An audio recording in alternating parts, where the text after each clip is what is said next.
શક્તિદૂતના players કેટલા છે આમાંથી? તો શક્તિદૂત આવ્યું એના પછી તમને તમારી ગેમ્સમાં કે પછી પ્રેક્ટિસની અંદર કે ટુર્નામેન્ટ માટે એની અંદર કેટલો બદલાવ આવ્યો એવું લાગે છે?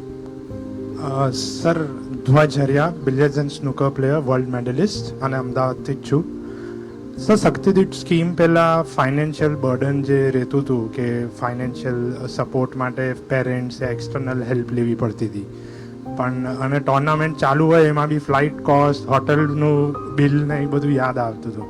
અને હવે શક્તિદૂત સ્કીમ પછી એક ક્લેરિટી આવી જાય કે ફાઇનાન્શિયલ ટેકન કેર છે તો અમે અમારી ગેમ પર 100% ધ્યાન આપી શકીએ છીએ, જેનાથી એક ક્લિયર વિઝન રહે છે કે હવે અમારું ફોકસ ઓનલી ગેમ પર છે અને financially taken care of by the government. અને એક બહુ જ સારી યોજના છે ગવર્મેન્ટની અને એનાથી ઇન્ડિયા માટે અને ગુજરાત માટે મેડલ્સ વધારે લાવી શકીએ છીએ.